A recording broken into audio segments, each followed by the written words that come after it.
This summer, I'm going to be running what's probably been the biggest project of my basement lab career.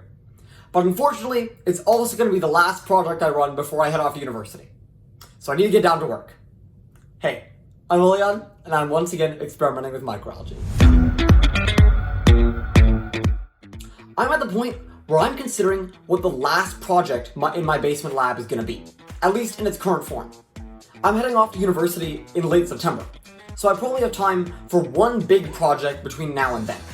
And when I say big project, I mean big project. I want this to be the biggest project that I've ever run in this vlog series in my lab ever.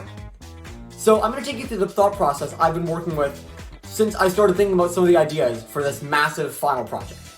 But before we do that, quick recap of everything that I've done in this lab. I started off doing wastewater treatment, using algae to remove nitrates and phosphates from water to make it more clean. And then I moved on to optimizing photobioreactors, the growth tanks for microalgae, and making those better and more effective for growing the algae so that we could scale production. And now, just for the past 6 months, I've been working on renegating algae blooms using a substance called modified clay, and then making that modified clay into carbon-negative concrete, essentially creating a full circular solution to algae blooms. And all these projects have been awesome. I've had the opportunity to present my work at some amazing places, most recently the Ottawa Regional Science Fair, and I've been able to win a few awards. But right now, what I'm thinking of is building a project that isn't necessarily like all of those. There were 3 main characteristics of those that I'm going to plan on shifting for this new project. The first of which is the ambitiousness. The projects that I've run up till now have been, well, in my mind, somewhat ambitious.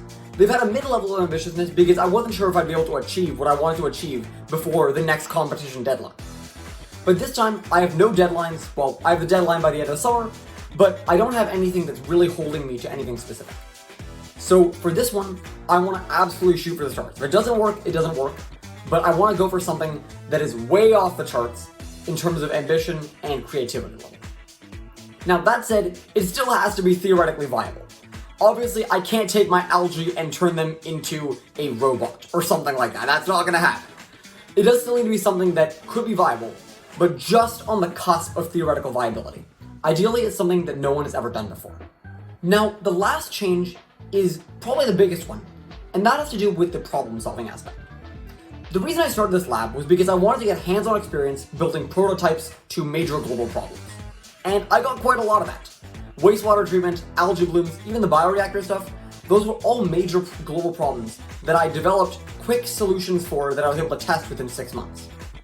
And for this one, I kind of want to shift gears. Instead of focusing on a major global problem, I want to focus on something that might just be something in my house, or something that I can see directly in my own environment that I can make a small adjustment to using my algae project. Now, and importantly, I don't care really right now if that project is super scalable. I just want to build something that I can execute one time that, like I mentioned, is super ambitious, on the cusp of theoretical viability, and even if it's not scalable beyond what I build, I still think it'll be a really cool experience. So my first step was to come up with a couple of my own ideas with these parameters established. So first, I made a list of all the things that I know algae can do, and here are a select few. And I started pulling ideas from this list and trying to put together a list of things that I thought could make good projects, and potentially ones that I could actually run in my basement lab.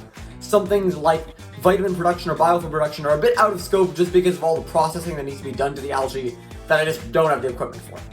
And after coming up with a couple of my own ideas, which I'll share in a little bit, I started thinking, maybe this is a task that I could use AI for. In my view, AI is a good supplement to human creativity.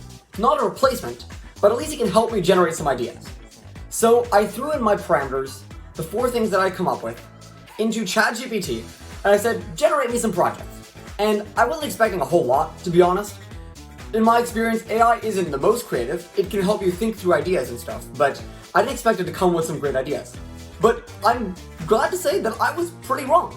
It came up with some actually good ideas, solid ones that not only could I execute them here, but actually would be pretty interesting to make videos about. So let's go through the list that I came up with. Now, the first one on this list is one that I've had for quite a while now, even I think 2 years ago when I started working with that microalgae, was to create a sort of super carbon filter using algae that could directly capture carbon dioxide say from a smokestack or maybe from a car's exhaust pipe, right at the source of the carbon dioxide, and capture it right as it's being emitted so that it never ever makes it to the environment and has any negative effects. And this might be something that I can work on if I'm able to make, say, a sort of biofilm out of microalgae, and maybe attach that to the back of my car exhaust and see if anything happens from that. Another idea I had was to make a sort of personal carbon sink. Essentially, we as humans all exhale carbon dioxide. So what if you could have algae that sit on my desk and grab all the carbon dioxide that I'm exhaling into the environment, grab it and turn it into oxygen that I can then breathe. In other words, remove all the carbon dioxide from the outside environment as it's being breathed out. I thought that would also be a pretty cool invention. And now on to some of the AI ideas. One of the first things they came up with was to make a bioluminescent alarm clock. So there are some types of algae that are bioluminescent. Essentially, they produce their own light naturally. And if you could somehow, at say 8 a.m. when I want to wake up, start stimulating the algae to start making more light, being more luminescent, you can get them to turn on the lights in your room whenever you're about to wake up. I thought that was a pretty cool idea. Another thing it came up with was an algae-based microbattery. Essentially, if you were to take algae, which do photosynthesis, and hook them up to some bacteria that do cellular respiration, those two reactions are kind of reverses of each other. They have the same inputs and the same outputs, well, into each other. So what you could do is have the algae perform photosynthesis and produce a whole bunch of oxygen, but prevent the oxygen from getting to the bacteria. And then, when you want to release the energy, have the oxygen move across the membrane over the bacteria, allowing them to do cellular respiration, converting glucose into energy, and then capture that energy and use it to, say, power a light bulb. And I think that would be a really cool application, not just with algae, but using other aspects of biology as well. So there we go. There are some ideas for what is going to be the biggest project that I run in this lab over the next few months. And obviously this idea is not completely solidified. I'm still going to do a lot more thinking, a lot more research to figure out exactly what I'm tackling and how I'm going to tackle it. But all that will be coming in the next few videos. So if you want to see how this whole project pans out, make sure to subscribe on YouTube, follow on LinkedIn, and as always, I'll see you in the next one.